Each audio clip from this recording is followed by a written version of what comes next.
Assalamu alaikum students. It is Chishtiya Science School Oxford campus and I am Muzaffar Ahmed. Today we will start mathematics of class 9th. सबसे पहले मैं आपको इस book की paper scheme के बारे में थोड़ा सा ब्रीफ करता हूँ। आपके पास इस बुक के अंदर टोटल 17 यूनिट्स हैं। तो इसके अंदर मैं आपको बताऊँगा कि इसमें से फर्स्ट यूनिट में से कितने शॉर्ट क्वेश्चन आएंगे और इसमें से कितने MCQs आएंगे और कितने लॉन्ग क्वेश्चन आएंगे। तो देखते हैं। पहला आपके पास जो यूनिट है यूनिट नंबर 1, उसमें से एक MCQs आएगा, 2 शॉर्ट क्वेश्चन आएंगे और एक लॉन्ग क्वेश्चन आएगा। इसी तरह आप सेकंड यूनिट के ऊपर आते हैं तो उसमें भी एक शॉर्ट क्वेश्चन आएगा, एक MCQs आएगा, 2 शॉर्ट क्वेश्चन आएंगे और एक लॉन्ग क्वेश्चन आएगा। इसी तरह हम आते हैं थर्ड यूनिट्स के ऊपर तो उसमें एक आपके पास MCQs आएगा, 2 शॉर्ट क्वेश्चन आएंगे और एक आपके पास लॉन्ग क्वेश्चन आएगा। अब हम आते हैं जी फोर्थ यूनिट के ऊपर। फोर्थ में आपके पास एक MCQs, 2 शॉर्ट क्वेश्चन और एक लॉन्ग क्वेश्चन आएगा।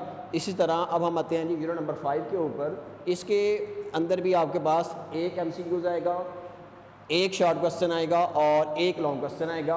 अब हम आते हैं जी यूनिट नंबर 6 के ऊपर। इसमें भी आपके पास एक MCQs, एक शॉर्ट क्वेश्चन और एक लॉन्ग क्वेश्चन आएगा। अब हम आते हैं जी यूनिट नंबर 7 के ऊपर। 7 में आपके पास MCQs, 2 शॉर्ट क्वेश्चन और एक लॉन्ग क्वेश्चन आएगा। अब हम आते हैं जी यूनिट नंबर 8 के ऊपर। इसमें भी आपके पास एक MCQs आएगा, एक शॉर्ट क्वेश्चन आएगा और इसमें लॉन्ग आपके पास नहीं आएगा। अब हम आते हैं जी यूनिट नंबर 9 के ऊपर। 9 में भी आपके पास एक शॉर्ट क्वेश्चन आएगा, 2 आपके पास एक MCQs आएगा, 2 आपके पास शॉर्ट क्वेश्चन आएंगे और एक आपके पास थ्योरम आएगा। अब आते हैं यूनिट नंबर 10 के ऊपर। इसमें एक MCQs आएगा, एक शॉर्ट क्वेश्चन आएगा और इसके अंदर लॉन्ग क्वेश्चन नहीं आएगा। अब हम आते हैं यूनिट नंबर 11 के ऊपर। इसमें भी एक MCQs, एक शॉर्ट क्वेश्चन और इसमें भी लॉन्ग नहीं आएगा, 4 नंबर का लॉन्ग क्वेश्चन आपके पास नहीं आएगा। अब आते हैं यूनिट नंबर 12 के ऊपर। इसमें भी एक MCQs आएगा, एक शॉर्ट क्वेश्चन आएगा और इसमें से 8 नंबर का थ्योरम आएगा जी। आप यूनिट नंबर 13 के ऊपर आते हैं तो इसमें से आपके पास शॉर्ट क्वेश्चन नहीं आएगा, एक सिर्फ इसमें से आपके पास MCQs नहीं आएगा, एक शॉर्ट क्वेश्चन आएगा और इसमें भी लॉन्ग भी नहीं आएगा। अब आते हैं जी हम यूनिट नंबर 14 के ऊपर। एक MCQs आएगा, 2 शॉर्ट क्वेश्चन आएंगे और इसमें भी लॉन्ग क्वेश्चन नहीं आएगा। अब आते हैं जी यूनिट नंबर 15 के ऊपर। तो 15 में आपके पास एक MCQs आएगा, 2 शॉर्ट क्वेश्चन आएंगे और लॉन्ग क्वेश्चन नहीं आएगा। अब हम आते हैं जी यूनिट नंबर 16 के ऊपर। 16 में भी आपके पास एक सिर्फ शॉर्ट क्वेश्चन आएगा, इसमें भी लॉन्ग और MCQs नहीं आएंगे। अब आते हैं यूनिट नंबर 17 के ऊपर। 17 में आपके पास एक MCQs आएगा, 2 शॉर्ट क्वेश्चन आएंगे और एक लॉन्ग क्वेश्चन आएगा जी। अब हम स्टार्ट करते हैं अपना पहला यूनिट नंबर 1। यूनिट नंबर 1 में हमारे पास है जी मैट्रिसेस एंड डिटर्मिनेंट्स। तो सबसे पहले मैट्रिक्स का इंट्रोडक्शन देखेंगे कि किसने इसको इन्वेंट किया था और क्या उसने कब इसको किया था, और उसके बाद हम इसकी मैट्रिक्स की डेफिनेशन करेंगे। उसके बाद हम ऑर्डर ऑफ मैट्रिक्स करेंगे कि ऑर्डर हम इस मैट्रिक्स का किस तरह से फाइंड कर सकते हैं। ये इस पूरे यूनिट के अंदर आपके लिए काफ़ी इंपॉर्टेंट रहेगा। उसके बाद हम डेफिनेशन करेंगे इक्वल मैट्रिसेस की। तो सबसे पहले हम देखते हैं जी इसके अंदर introduction of matrices. Introduction of matrices में एक मैथमेटिशियन था, इंग्लिश मैथमेटिशियन आर्थर क्रे, और उसने सबसे पहले इसको इंट्रोड्यूस करवाया था।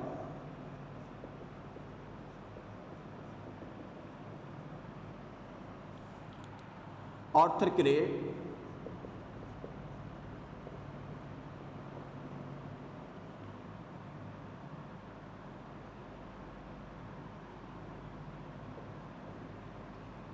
सबसे पहले उसने दिया था थ्योरी ऑफ मैट्रिसेस 1858 के अंदर।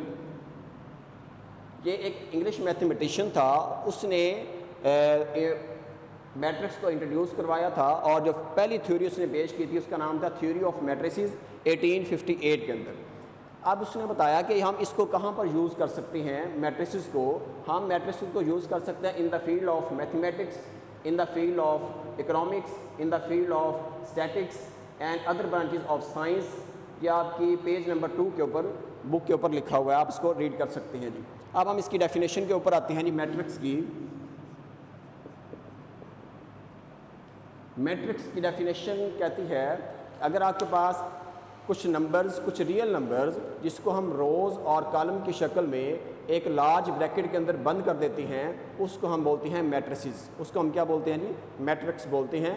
लेकिन ऐसे रियल नंबर्स जिसको हम रोज़ और कॉलम की शक्ल के अंदर लार्ज ब्रैकेट के अंदर बंद कर देते हैं, उसको हम क्या बोलते हैं? Real number. उसको हम क्या बोलते हैं? मैट्रिक्स बोलते हैं जी। यानी कि आपकी बुक के अंदर लिखा हुआ है अ रेक्टेंगुलर अरे, a rectangular array are a formation of a rectangular array are a formation of collection of real numbers are a formation of collection of real numbers enclosed in a large bracket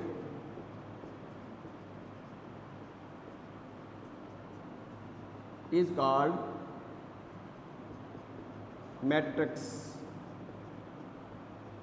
यानी कि क्या कहता है कि ऐसे real numbers जिसे हम रोज़ और कॉलम की शक्ल में लिखेंगे और फिर उसको हम एक लार्ज ब्रैकेट के अंदर बंद कर देंगे, उसको हम क्या बोलेंगे? मैट्रिक्स। फॉर एग्जांपल हमारे पास इसको हम जो है कैपिटल अल्फ़ाबेट्स के साथ डिनोट करेंगे। फॉर एग्जांपल ए हमारे पास एक मैट्रिक्स है, या 1 2 3 और ये 4, ये हमारे पास कुछ रियल नंबर्स थे जिसको हमने रोज़ की शक्ल में और कॉलम की शक्ल में एक लार्ज ब्रैकेट के अंदर बंद कर दिया। इसको हम क्या बोलेंगे जी? मैट्रिक्स बोलेंगे। उसके बाद हम इसके बारे में यहाँ पर डिस्कस करते हैं कि रो मैट्रिक्स क्या होता है और कॉलम क्या होता है जी। रोज़ इसके अंदर क्या होंगी? जो आपके पास हॉरिजेंटल वे के अंदर इंट्रीज होंगी उसको हम बोलेंगे रोज़। या आपके पास क्या है जी? First row. और जो आपके पास ये भी हॉरिजेंटल वे के अंदर हैं, इसको हम क्या बोलेंगे? Second row. ये आपके पास क्या है जी? First row. जो हॉरिजेंटल वे के अंदर इंट्रीज होंगी उसको हम बोलेंगे रो। आप ये देखें, ये आपके पास 1 2 ये किस फॉर्म के अंदर है जी? हॉरिजेंटल वे के अंदर है, इसको हम बोलेंगे R1। और ये आपके पास 3 4 ये भी इस मैट्रिक्स के अंदर, यानी कि सेकंड रो इसको हम बोलेंगे, ये भी हॉरिजेंटल वे के अंदर एंट्रीज हैं। अब हम देखते हैं जी नेक्स्ट आपके पास कॉलम कैसे होगा। जो वर्टिकल वे के अंदर एंट्रीज होंगी उसको हम क्या बोलेंगे? कॉलम बोलेंगे। ये देखें, इसको हम बोलेंगे C1 और ये आपके पास क्या आ जाएगा? C2 आ जाएगा। अब हम नेक्स्ट इसकी अंडरस्टैंड करते हैं जी। डेफिनेशन हमारे पास है ऑर्डर ऑफ मैट्रिक्स।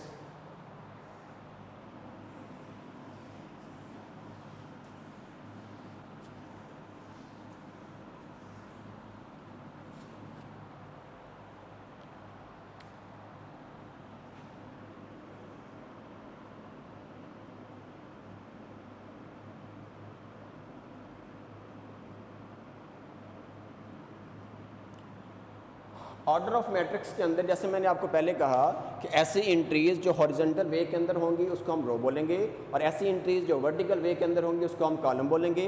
अब इसके अंदर हमने देख रहे हैं कि हम इसका ऑर्डर कैसे फाइंड कर सकते हैं। फॉर एग्जांपल हमारे पास एक बी मैट्रिक्स है जो इस फॉर्म के अंदर है 1 2 3 4 5 6।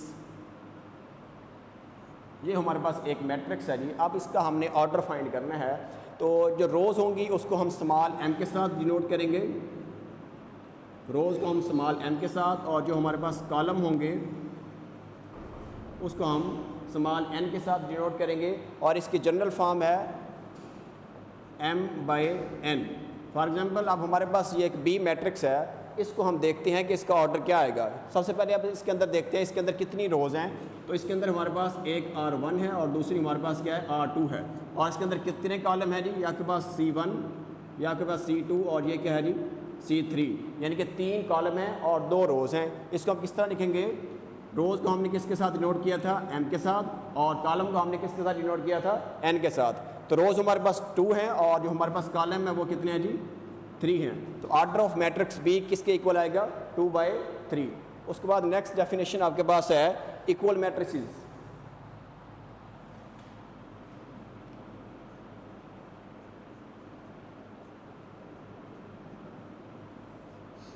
इक्वल मैट्रिसेस के अंदर आपको 2 चीज़ें नोट करनी होंगी। तो सबसे पहले जो पॉइंट है वो है जी order of matrices are same, और दूसरी चीज़ कॉरिस्पॉन्डिंग एंट्रीज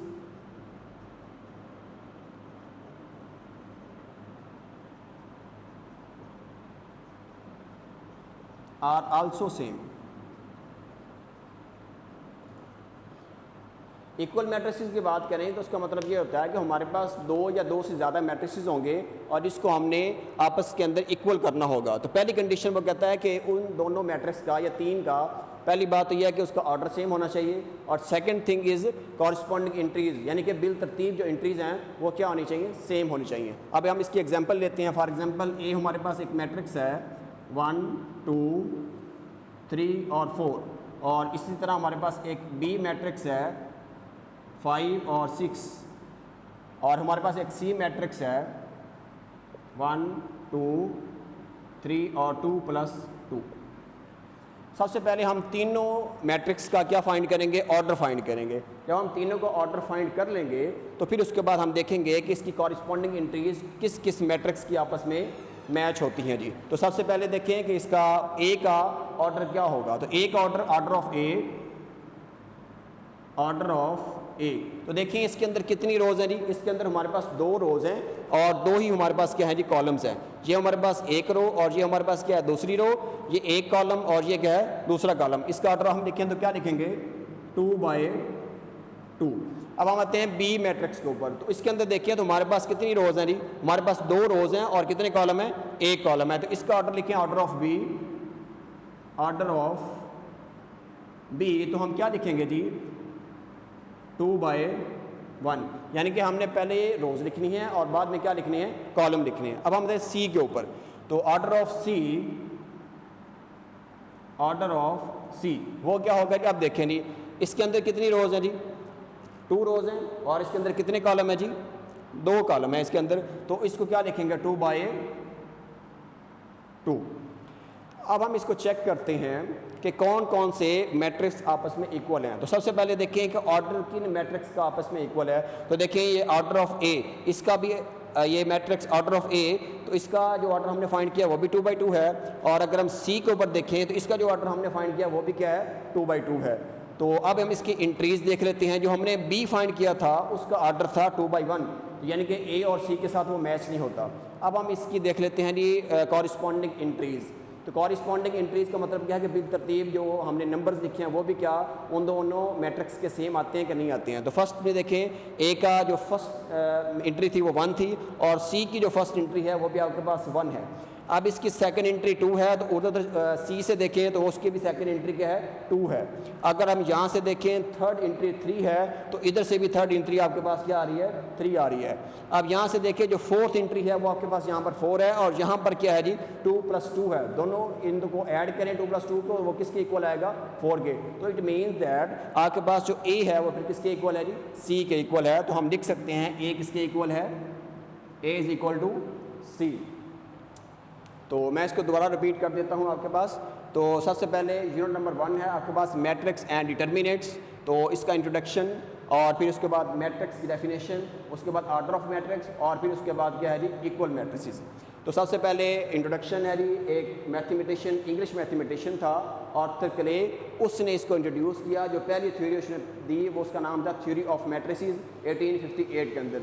उसने बताया कि ये कहाँ पर यूज़ होता है, ये हमारे पास in the field of mathematics में यूज़ होता है, स्टैटिक्स में, इलेक्ट्रॉनिक्स में और दूसरी ब्रांचेज ऑफ साइंस के अंदर। उसके बाद मैट्रिक्स की डेफिनेशन है कि ऐसे रियल नंबर जिसे हम रोज़ और कॉलम की शक्ल में एक लार्ज ब्रैकेट के अंदर बंद कर देते हैं उसको हम मैट्रिक्स बोलते हैं। A rectangular array or a formation of a collection of a real numbers enclosed in a large bracket is called matrix। अब इसकी हम एक एग्जांपल लेते हैं। फॉर एग्जांपल जी हमारे पास एक मैट्रिक्स है, उसके अंदर ये कुछ एंट्रीज़ हैं जिसे हमने रोज़ और कॉलम की शक्ल में लिखा, फिर उसको हमने एक लार्ज ब्रैकेट के अंदर बंद कर दिया। ये R1 है और ये आपके पास R2 है। जो हॉरिजॉन्टल वे के अंदर एंट्रीज़ होंगी उसको हम R1 बोलेंगे और जो वर्टिकल वे के अंदर जो एंट्रीज़ होंगी उसको हम कॉलम बोलेंगे। और फर्स्ट कॉलम को मैंने C1 कहा और सेकेंड कॉलम को मैंने C2 कहा। अब नेक्स्ट हम आते हैं जी आपके पास सारी order of matrix. Order of matrix के अंदर क्या है, ऑर्डर ऑफ मैट्रिक्स के अंदर आपने रोज़ और कॉलम को लिखना है। किस फॉर्म के अंदर लिखना है, रोज़ शो होगा स्मॉल m के साथ और कॉलम शो होगा स्मॉल n के साथ। तो इसका जनरल फार्मूला आपके पास m/n है। तो आप इस b के अंदर देखें तो हमारे पास 2 रोज़ हैं और कितने कॉलम है जी, 3 कॉलम है। तो इसका मतलब क्या है कि m/n यानी कि जो ऑर्डर ऑफ b आएगा वो किसके इक्वल आएगा, 2/3 के। अब नेक्स्ट है हमारे पास इक्वल मैट्रिसेस। इक्वल मैट्रिसेस के लिए यानी कि वो कहना चाह रहा है कि आपके पास 2 या 2 से ज़्यादा मैट्रिसेस होंगे, उनको हमने फाइंड करना है कि आपस में इक्वल हैं या नहीं है।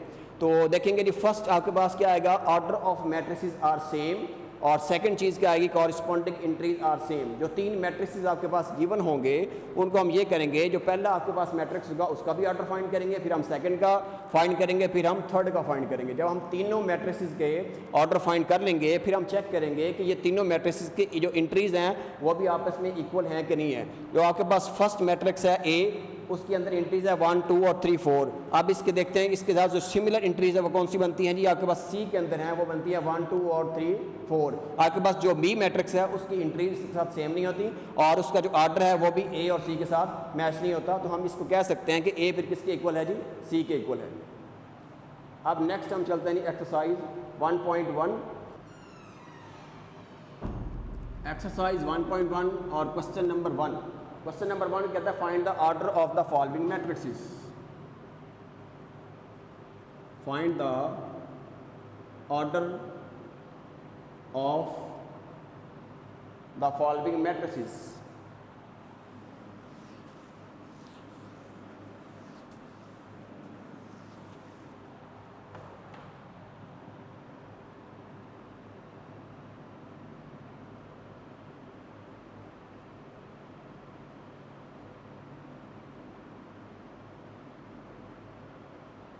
तो पहला पार्ट इसका है जी हमारे पास 2, 3 - 5, 6। ए हमारे पास क्या है जी 2, 3 - 5 और ये आपके पास क्या है 6 है। इसका हमने ऑर्डर फाइंड करना है।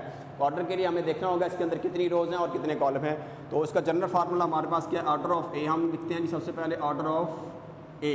जनरल फार्मूला हमारे पास है जी m/n। यह जो स्मॉल m है वो रोज़ को शो करता है और जो स्मॉल n है वो कॉलम को शो करता है जी। तो हमने सबसे पहले देखना है इसके अंदर कितनी रोज़ हैं जी। इसके अंदर हमारे पास 2 रोज़ हैं। ये आपके पास क्या है जी R1 और ये आपके पास क्या है R2। और इसके अंदर कितने कॉलम है जी, 2 कॉलम है C1 और ये आपके पास क्या है जी C2 है जी। तो इसको हम क्या लिखेंगे 2/2, यानी कि 2 रोज़ हैं और 2 कॉलम है। सेम इसी तरीके से आपके पास जो B है उसके भी ऑर्डर के हैं 2/2 और जो आपके पास C कॉलम है उसका आपके पास है 1/2। इसी तरह आप दूसरे भी कर सकते हैं जी। अब इसका हम करते हैं जी क्वेश्चन नंबर 3।